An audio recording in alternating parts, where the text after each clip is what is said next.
Welcome to Coast Vue, the show that every single day celebrates the men and women who are making coastal Mississippi such a great place to live, work, and play. Hey, listen, I want to once again say to you, Happy New Year. You know, it's really that time of year where we're developing resolutions and you know, we're doing a lot of reflection about last year and what do we want to improve this year. How do we want to approach 2023? It's even hard to say 2023 because in so many ways it felt like the pandemic just started. So many years have just flown by since all of that. But, you know, we're in the mode of considering what level of determination are we going to bring to whatever goals we set for ourselves. And I think we realize, I certainly do, and I think some of our guests have reflected on this as well, that we remember, I think we remember to the depths of our soul, or we're reminded about how fast time flies. I mean, time just flies so fast. And before we know it, we wake up and not any time is left to pursue the things we want to pursue in our lives. And I think that's why we have to stay focused. We have to we're going to do this now. I mean, I think one of the great things about resolutions is it gives us an opportunity to reflect on what we really want to accomplish, whether it's with ourselves, our family, our friends, our community. It gives us an opportunity to do that. And I hope that what I do in having the conversations that I have and in reminding you in the way that I'm starting the show today, that it's important to have desire. It's important to have the determination. And, you know, we all go through this at the beginning of each year. It's a chance to refocus. And as you heard from Robbie D'Angelo yesterday, if you look at the number of goals that are set at the beginning of the year, the number of people who actually achieve those goals is less than 10%. Think about that for a minute. How are you going to set goals for yourself that doesn't put you in that number of folks that, you know, over 90% who don't achieve the goals that they set for themselves? And I think, you know, one of the things is, even if you don't, you still have regrets. And in my point is simply, you know, this is an opportunity to focus, refocus, and not to live our lives with regrets, and to find a way in this moment to move forward in a way that's aspirational. Have aspiration and go do it. And Robbie gave a lot of great advice about don't make the goals too big, you know, day to day at a time, a week at a time. And before you know it, you'll get where you want to go. He used the example, he lost 100 pounds, over 100 pounds. And the way he did it is 2 pounds a week. His goal was 2 pounds a week. And, you know, a year went by and suddenly he's done. It's amazing. My son, Justin, has got us on read the Bible in a year, which I'm doing. And he finished the Bible in December and finished it actually while we were up at the hunting camp together. And he just took it a day at a time before he knew it. He read the whole Bible, and just a real process. And I think there's a lot to be said for that. Ronald Reagan said the future doesn't belong to the faint-hearted. It belongs to the brave. I think whether, you know, sometimes you got to be brave to set new goals for yourself, new goals for your community. And sometimes that's not work of the faint-hearted, which simply means you have to have determination. And as I said, you have to have aspiration. And this is the time of year to think about that. Now I want to move over. I'm really looking forward to the conversation we're going to have today with Judge Trent Favre, the Hancock County Court Judge. He has a unique role, as we discussed the last time we were together. He actually has a general civil litigation part of what he does, but he also presides over a youth court that deals with abuse and neglect and delinquency. And he's incredibly focused on the community and nonprofits and, you know, a conglomerate of people that can help him achieve his goals in the community. So I'm really looking forward to catching up with you today, Judge. How you doing? I'm doing great. Thanks for having me. It's good to have you. Hey, listen, what are the traditions in your family for Christmas? So like everyone else, you know, a time of gathering together with family. One of our big traditions, though, is a Christmas dinner the night of, and we set the table all out, you know, all the fine china that you don't use the rest of the year.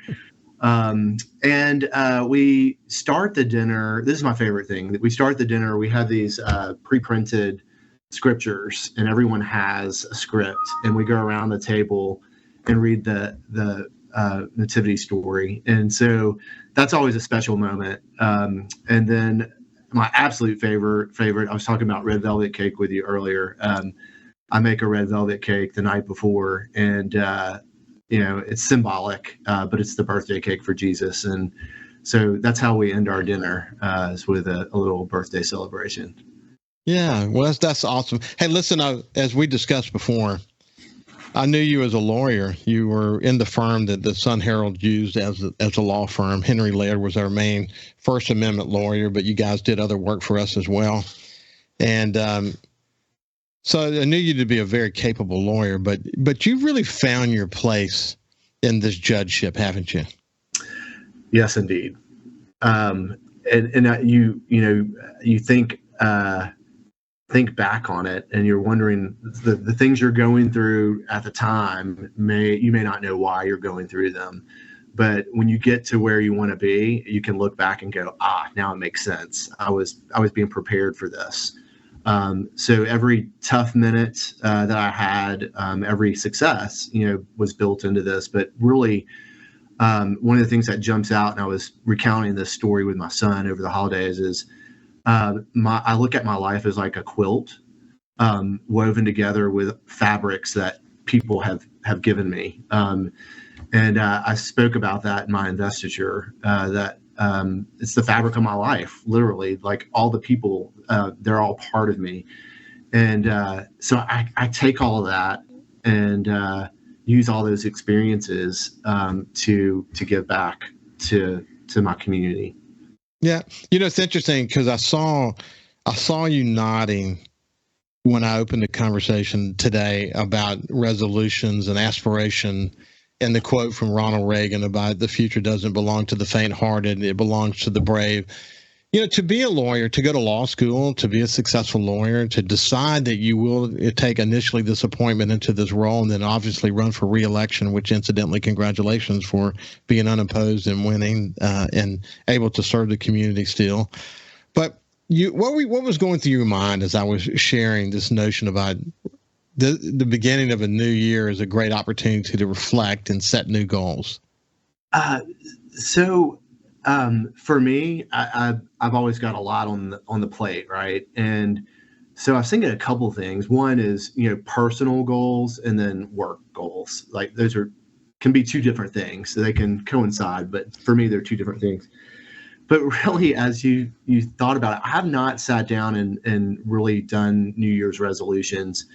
I'm a list person, so this might surprise people that I don't have a set of goals or things to knock out. But the one thing that I thought about and has been really weighing on me, especially the past couple weeks, is be still and know that I'm God, and just that be still piece, because I'm a busybody and sometimes I'm not still enough. And I think you can organize, you can, to a fault, you can get too busy and let things pass you by. And if you're not still, you'll miss so much. So I think that's my overarching goal this year is to be still. My overarching goal for last year was to use honest speech, which is surprising a lot of people because they're like, well, you're an honest person. And I'm like, yeah, but I think sometimes we can't be completely honest with people or say what we want to say. And I was really trying to work on trying to communicate better and just be honest with people. And it worked. It was a nice challenge. Trent, one of the things I did, you can say it's more of a journal, but it's a book of lessons from Katrina. Maybe one day I'll publish them. But one of the lessons in there was, what is it about? The lesson said, don't judge a book by its cover. And what I spoke to is that, what is it about us before Katrina that caused us to miss the essence of who people were? The type A personalities, we would read them and read them one way because they were self-promoters, and the type B people, we didn't pay enough attention to them. And after Katrina, some of the type A's did serve well. Some didn't step up at all. And type B people that you probably didn't even really pay much attention to suddenly were major league leaders. And so my point in sharing the lesson was simply that we're in this busy world, and we don't take the time to understand the essence maybe of the people around us or the challenges around us, and that we should do that. Yeah, if there's a big lesson out of Coast Vue for me is that I came out of being a CEO for 16 years, moving so darn fast in a very changing world, and then had some time off 4 or 5 years, and then I started Coast Vue. I'd forgotten how much I enjoyed connecting, but the most important thing is that I've done is I've actually lived that lesson that I learned after Katrina in a way that I believe is the essence of what I was trying to say, which is you got to take the time to listen to people, to get to know them better. And this notion of sitting quietly is powerful, man. It's powerful. We don't do enough of that. I'll get your response to that when we get on the other side. But this is Judge Trent Favre, and we're just visiting. We'll see you after this break. Welcome back to Coast Vue. As I said before we went to break, we do tend to move so fast through our lives. And the point that Judge Favre was saying here just a second ago is that one of his commitments to this year is to sit quietly, and which means you're going to listen and learn more and understand the essence of the moment. There's a lot to that, isn't there? Oh, definitely. I think one of the things that we can get trapped into, Ricky, is, we are people that want to pour in to people. And sometimes we can have an idea that we're going to save people or help them, and what I've learned in this job is the people that I work with, especially these parents that suffer from addiction, they are making my life so much better. We are pouring into them, and that's the goal, right? But my goodness, am I getting a blessing working with these folks and what they're teaching us about just humanity, about helping each other, about what it's like to walk along somebody instead of just telling them what to do. Yeah. It's a great experience. Boy, there's so much powerful there. Hey, one of the things, and I have to reflect on this for a second, and that is that the law enforcement community in coastal Mississippi is an area that we should all reflect on more often. We do tend to take them for granted until something terrible happens. And when Brandon Estorff and Stephen Robin were killed recently in Bay St. Louis, Sean Tyndall actually posted, "Blessed are the peacekeepers, for they shall be called the children of God." And that was Matthew 5:9. But not to get overly religious here, but the reality is that they deserve God's blessing, that is for sure. They deserve our respect and our blessing. And they live in a tough world these days. And this is the kind of calling you would not have expected something so bad to come from. And it just reminds us that every time they approach a vehicle, every time they go on a call, they have to be on their guard. And we can never forget the sacrifices that they're making, can we? Absolutely. It is a scary job. You think just a traffic stop, how many times do you drive home and see someone pulled over on the side of the road? And at any given moment, just a simple traffic stop could turn into a life or death situation. And so you realize how brave these men and women are that serve us to keep us safe. Yeah, you in your day-to-day activity, you come in contact with law enforcement community of all stripes, and they're so critical to the balance of a community, aren't they? They are, and we're seeing a big shift. I think as the court's demeanor has changed and things have changed, and the way we do things with youth court, I've had an expectation of change too. And I think our law enforcement has embraced that. And so, not that they were kicking doors in, but less aggressive behavior and more patience, understanding, empathy.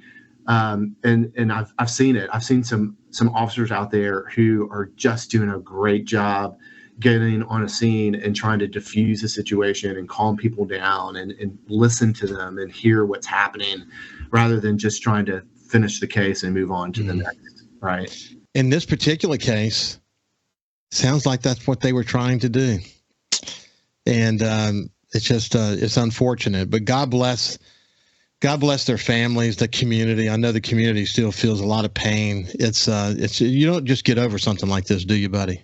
You don't. And, we're, I think, experts in trauma here because the people we deal with have gone through lots of trauma in their lifetime. I'm very concerned. I mean, for the next week, Ricky, if I heard sirens, I was on edge, right? And that's a post-traumatic stress response. And these police officers, the people that were there that day, the people that saw their brothers and sisters grieving, have gone through a significant trauma. And I worry that, they just think, oh, well, we got to move on. This is what happens. And we've got to just take the next step and move on and put that on the shelf. And really, there's a lot of unpacking that needs to happen with that. And I hope each officer or person that was touched by that seeks help. It's okay, especially our men out there are sometimes afraid to ask for help, and the stigma associated with seeking mental health.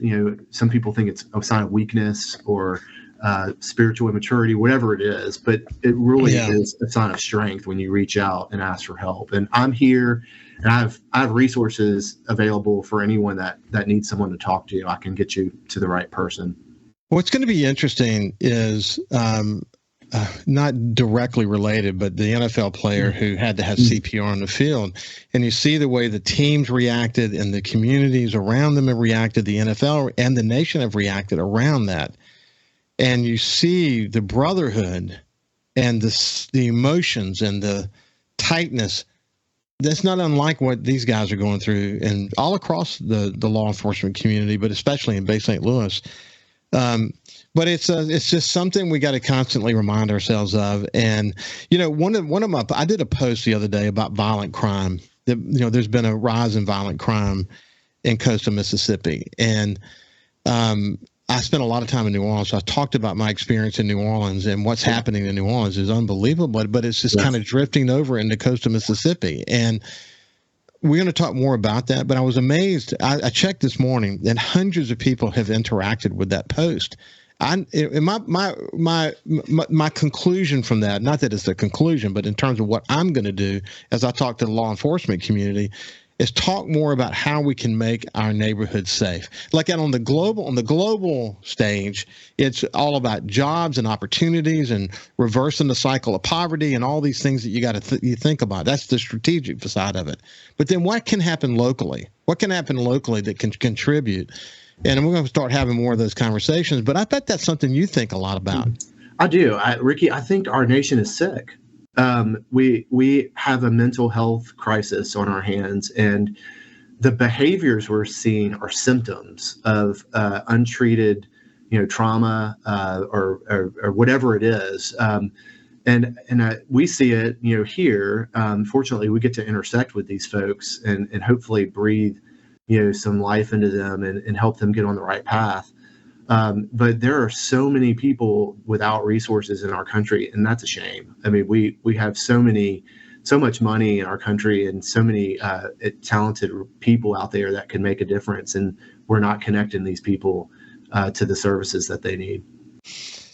It's a big challenge, and I agree with you that our nation is sick. If you look at what's happening in large cities around the United States, it's the murder rate is unbelievable. But as Mitch Landry pointed out to me, Mitch and I spent a lot of time together when I was in New Orleans. As he pointed out to me, he said, if you just look at murder rate, you don't understand the problem, because the number of people who've been shot and near death, and the reality is that the medical care that's available to them today, it saves lives, and look, they may have miserable lives going forward because, maybe they're paralyzed or lose a limb, or, the situation, the recovery situation is difficult, but that's why the focus needs to be on violent crime in general, because if you just focus on the murder rate, it doesn't tell the whole story, as you well know. Right. And it's just troubling, isn't it? Right. It is. And I think, you hear arguments that some of the positions that our elected officials have taken have, maybe incentivized people or encouraged people to commit crimes because there's no consequence. And that's true to some extent. But the people that are committing the crimes, there's something else there at the root, right? That someone pull a trigger and take a life. I mean, there's a lot to that.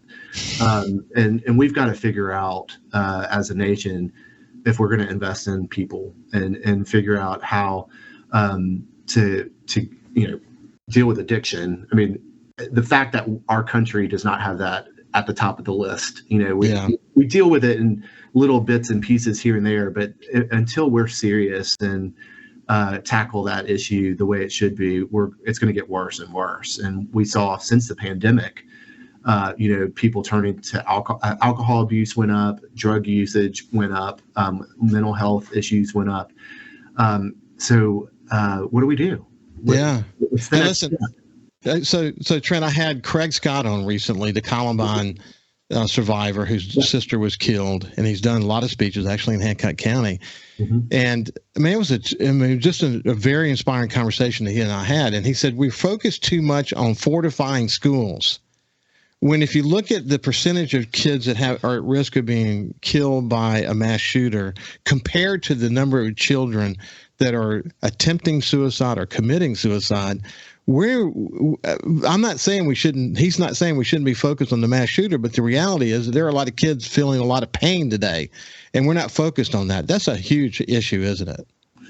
It is. I mean, I think this could be a day-long conversation with you, because there are so many, it just leads to other issues. And, what are these kids, what do they have access to these days that I didn't have access to when I was growing up? And what do they see and hear?